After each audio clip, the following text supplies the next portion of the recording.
Ternyata tadi kita baru bahas latar belakang. Nah, selain latar belakang, bab 1 itu kan isinya ada apa? Ada identifikasi masalah ya, ada batasan, ada rumusan, kemudian ada tujuan, ada manfaat penelitian. Nah, sekarang kita bahas identifikasi ya. Nah, apa yang harus disajikan di dalam bagian identifikasi masalah menurut Amel ya? Ketika Amel ngambil variabelnya tuh tadi inovasi produk, online customer review, influencer marketing terhadap keputusan pembelian. Berarti Amel tuh mengidentifikasikan masalah di seputar ini ya. Nah, jadi harus paham dulu nih konsepnya. Aku ini akan mendefinisikan masalah di seputar judul aku. Nah, kalau teman-teman paham bagaimana konsep pemikiran daripada identifikasi masalah, kalau bahasa itu nanti bisa menyesuaikan sesuai ilmiahnya. Tapi harus paham karena banyak yang nggak paham, akhirnya ngelantur tuh kemana-mana identifikasi masalahnya yang artinya di luar judul, di luar variabel itu. Jadi mindsetnya dipahami dulu bahwa identifikasi masalah itu adalah masalah yang timbul di seputar judulnya, jadi diidentifikasikan gitu. Itu harus paham karena masih banyak yang akhirnya ngelantur yang tidak sesuai dengan judul. Nah, kalau sudah paham berarti tadi sebutannya, berarti akhirnya di sini Amel bisa bilang banyaknya persaingan, perusahaan perlu melakukan inovasi. Jadi kan judul tadi inovasi produk. Jadi kata Amel banyak persaingan nih. Jadi inovasi produk ini penting untuk menghadapi tantangan bersaing di pasar perawatan kulit. Ya. Ya, jadi paham dong ketika teman-teman udah tahu, oh berarti memang masalahnya di seputar judul itu gitu kan.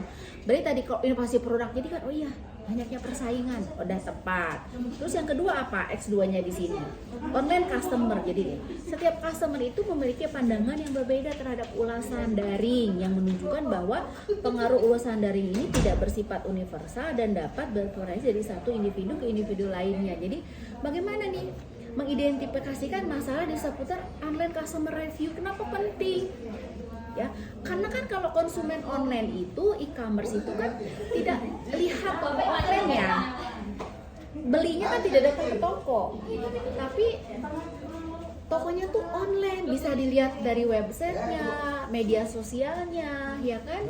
Nah, tahu toko itu bagus, apalagi kan bayarnya duluan nih, ya kan? Barangnya datang belakangan.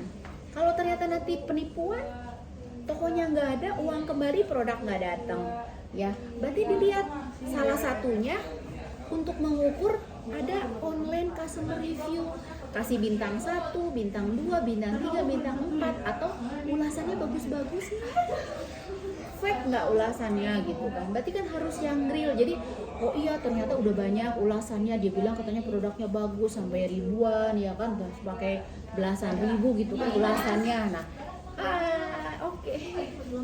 Belum. Udah. Berarti itu salah satu alasan konsumen bisa percaya toko itu bagus gitu. Jadi kan alasan untuk keputusan pembelian. Ya, perhatikan. Mungkin selain di sini kan bisa aja ada juga rating toko, beda-beda ya. Jadi misalnya itu kan toko online. Nah, jadi berarti di sini tadi untuk menunjukkan, jadi ulasan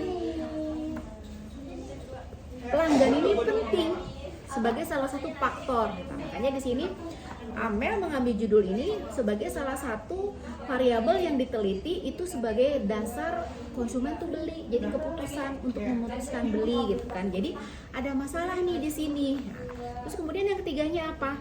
Di sini apa? Ketiganya influencer marketing. Karena sekarang kan banyak sekali tuh perusahaan yang pakai influencer kan, brand ambassador, influencer, konten kreator ya, yang bisa dibayar untuk mempromosikan produknya kan. Nah itu salah satunya influencernya itu siapa gitu kan.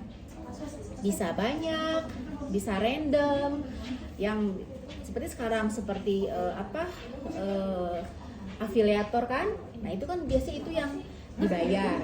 Tapi ada yang customer jujur, misalkan yang review jujur gitu kan. Nah, jadi influencer ini sebenarnya satu dilihat siapa sih, apalagi ada kan influencer itu yang dia tuh harus pakai dulu, percaya dulu kalau bagus dia akan berani gitu loh untuk mempromosikan.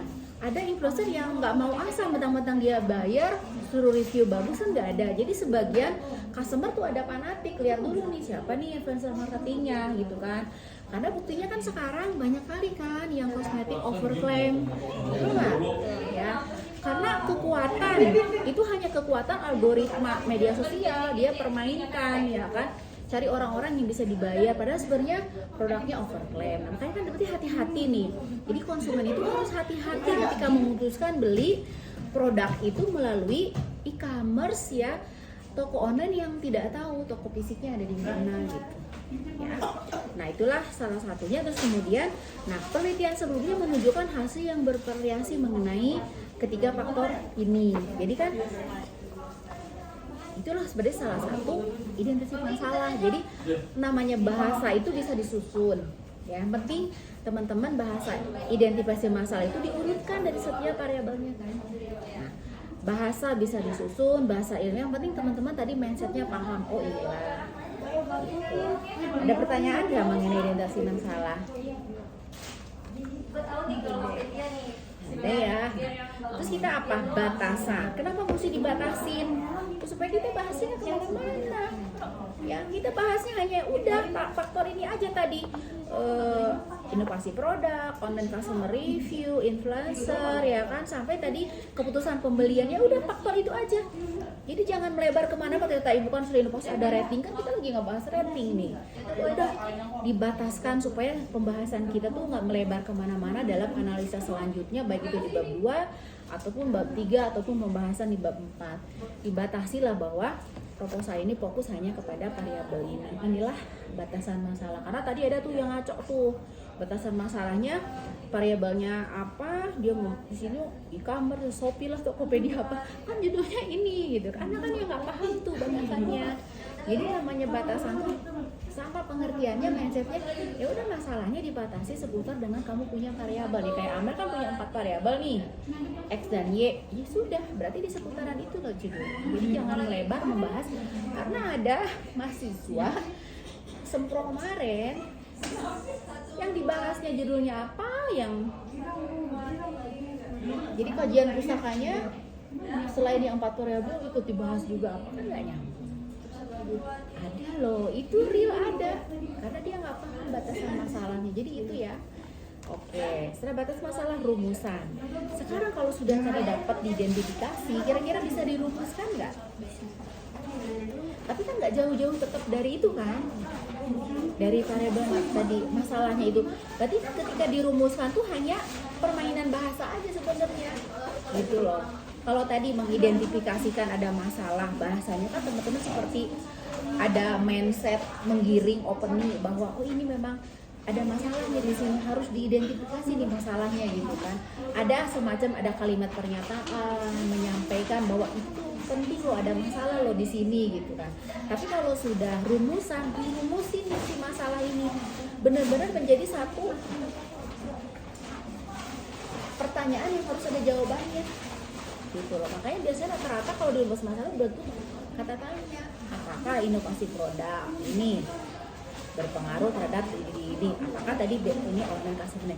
Jadi semuanya dalam bentuk rumusan. Apa yang keempat itu secara bersama-sama udah itu selesai itu. Kalau misalkan hanya 4 variabel itu, berarti pasti akan selalu 4 rumusannya ya. Nah kemudian 7, nah tujuan ini penelitian ya, tujuan penelitiannya apa ya kan. Nah tadi tetap kembali lagi ke setiap variabel, jangan lupa untuk mengetahui X1 tetap ini, X2 tetap Y-nya, X3 sampai secara bersama-sama tujuannya. Nah terus manfaat ya, nanti tinggal di rumusan aja ya, harus bermanfaat secara teoritis, praktis ya, pembaca lainnya untuk penelitian yang setelahnya atau apa ya, manfaat ya, mungkin teman-teman bisa lah merumuskan manfaatnya ya. Itulah itu bagian daripada bab 1.